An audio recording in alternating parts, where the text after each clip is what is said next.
दोस्तों आज की सच्ची घटना है पाकिस्तान की, जहां पर एक पति ने अपने पत्नी को जिंदा काटकर उसे कढ़ाई में भूनने के लिए रख दिया था। दोस्तों नमस्कार, आदाब, सत श्री अकाल। जो सच्ची घटना है यह है पाकिस्तान कराची शहर की। कहानी स्टार्ट करूं उससे पहले कुछ बोलना है दोस्तों। कल हमने एक वीडियो डाला था, जो हमारा चैनल का नया वीडियो था, उस पर हमारे 30-35 व्यूज आ चुके हैं और अभी भी आ रहे। तो इसका मैं दिल से आपका शुक्रिया करना चाहता हूं कि आपने नए वीडियोस पे इतना प्यार दिया, सब्सक्राइब भी बढ़े, उस पर आपने व्यूज़ भी देखा। और आपसे उम्मीद यही करूंगा कि इस चैनल को भी अपना प्यार और अपना आशीर्वाद बनाए रखना दोस्तों, क्योंकि नया चैनल है। गलतियां मैं मानता हूं कि गलतियां हो सकती है इस नए चैनल पर, लेकिन आपका प्यार, आपका सपोर्ट और मुझे चाहिए, मेरी फैमिली यहाँ पर मुझे सपोर्ट करे, कमेंट करे, जो हमारी गलतियाँ उनको आप बताएं कि आपकी गलतियाँ क्या है, हम उसे सुधारने की पूरी कोशिश करेंगे दोस्तों। तो दोस्तों आज की सच्ची घटना शुरू करूं उससे पहले एक और क्वेश्चन करना चाहूँगा कि क्या कोई पति अपनी पत्नी को जान से मारकर और उसे कढ़ाई में भूनने के लिए रख देगा? तो दोस्तों आपका आंसर बिल्कुल नहीं होगा, क्योंकि जब मैंने ये रिसर्च करी है कहानी, तो मेरे भी यहाँ पर हाथ पाँव फूलने लगे कि इस तरह का कांड जो पाकिस्तान में होता, पूरा जिसने भी इस कहानी को सुना उसका दिल दहल गया था, जिसने अपनी पत्नी को मारकर उसे कढ़ाई में भून दिया।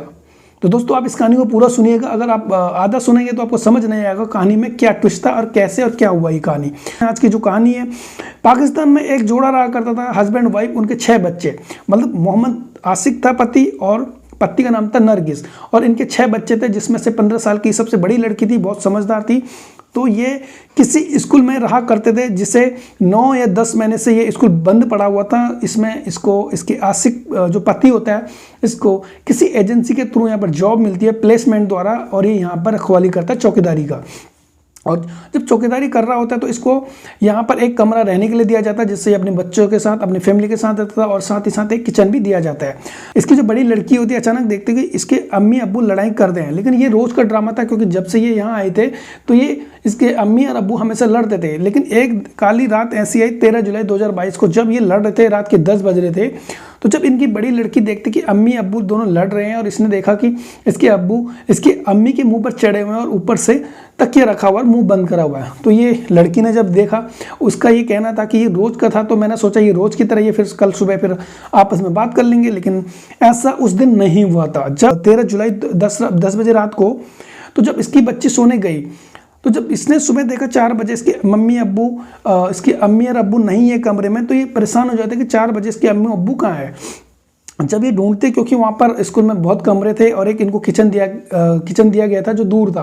तो जब ये देखते किचन में जाकर, तो इसके भी आंखें दंग, इसकी आंखें खुली और ये चौंक जाती है कि जब ये देखती कि नीचे फर्श पर खून और उसकी मम्मी की अधकटी लाश थी, जिसमें से एक पैर, हाथ और सर इसके अब्बू ने बिल्कुल कढ़ाई में रख दिया तो उबलने के लिए। ये डर जाती है बेचारी और ये बेहोश हो जाती है। 4 बज रहे थे शाम सुबह के, ये बेहोश हो जाती है। और जब ये इसकी आंख खुलती है तो देखती है, क्या देखती है कि मम्मी का जो इसका शव है वो कढ़ाई में उबल रहा है, और इसके अब्बू और 3 भाई बहन इसके साथ, उसके अब्बू फरार हो चुके हैं। तो जब ये कहानी उसने गांव वालों को, जब उठती है गांव वालों को बुलाती है, फिर उनको बताती है कि मेरे अब्बू ने मेरी अम्मी को जिंदा काटकर उसे उबालने के लिए रख दिया। जब गाँव वाले ये देखते हैं, जब वो गाँव वाला उसके लड़की के साथ आते हैं, तो उनके भी आंखें के फटी रह जाती है। क्या देखते हैं कि जो मोहम्मद आसिक था, उसने अपनी बीबी को काट कर और उसे पकाने के लिए कढ़ाई में डाल दिया था। यानी आप समझ सकते हो कि अपनी बीबी को उसने काट कर और कढ़ाई में रख दिया और उसके बाद फरार हो गया। जब गांव वालों ने ये देखा, और ये देखने के बाद वो भी चौंक जाते हैं और तुरंत पुलिस को कॉल करते हैं। जो नज़दीकी थाना था वहाँ पर कराची में, तुरंत वहाँ पर पुलिस अपने साथियों के साथ आते हैं। जब पुलिस ये देखती है कि मोहम्मद आसिक ने बिल्कुल वाकई में यहाँ पर अपनी बीवी को काट कर और कढ़ाई में उबालने के लिए रख दिया, तो उनको भी विश्वास नहीं हुआ। तो जब पूछताछ हुई, जब बच्चे को पूछा गया, उसके 15 साल की जो बच्ची थी, उससे पूछताछ किया गया कि आपके अब्बू ने ऐसा क्यों किया और वो अभी कहाँ है। लड़की का जवाब इस तरह आती है कि आपके दिल दहल जाएगी। ऐसे हरकतें उसके अब्बू उसकी अम्मी के साथ करते थे। उसने पुलिस वाले को बताया कि उसकी अम्मी को रोज़ यहाँ पर प्रताड़ित किया जाता था और कहा जाता था कि आपने किसी और के साथ सोना है। जब से वो यहाँ आए थे तब से उसके अब्बू उससे मारा करते थे, पीटा करते थे। और उस दिन जब ऐसा हुआ तो उसने नहीं सोचा था कि अब्बू इस तरह गिर जाएंगे। उन्होंने अम्मी को मारकर और कढ़ाई में उबाल देंगे। उसका ये कहना था कि जब उसके साथ उसके अब्बू लड़ते थे तो इसी बात के लिए लड़ते थे कि उन दोनों की आपस में नहीं बनी, क्योंकि उसकी अम्मी मना करती थी किसी और के साथ सोने के लिए, लेकिन जो मोहम्मद आशिक था उसे जबरन किसी और के साथ सुलाने के लिए मजबूर करता था।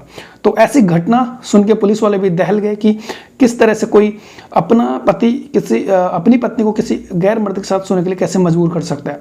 तो ये दिल दहला देने वाली कहानी थी पाकिस्तान कराची की, जिसमें नरपिशाच पति मोहम्मद आशिक ने अपनी पत्नी को जान से मारकर उसे टुकड़े कर उसे कढ़ाई में पका दिया।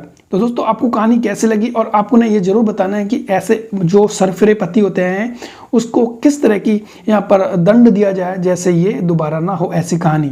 तो दोस्तों इस कहानी से पाकिस्तान दहल गया था, और साथ ही साथ मैं भी परेशान हो गया था। जब मैंने ये कहानी रिसर्च करी तो मैं भी परेशान हो गया कि क्या कोई पति ऐसा जानवरों की तरह अपनी पत्नी को जान से मारकर उसे कढ़ाई में रख दे सकता है। तो ये मुझे भी विश्वास नहीं था। तो हालांकि ये कहानी पाकिस्तान की थी।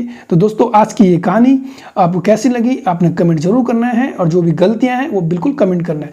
तो दोस्तों आज के लिए इतना ही, मिलते हैं नई कहानी के साथ, तब तक के लिए जय हिंद।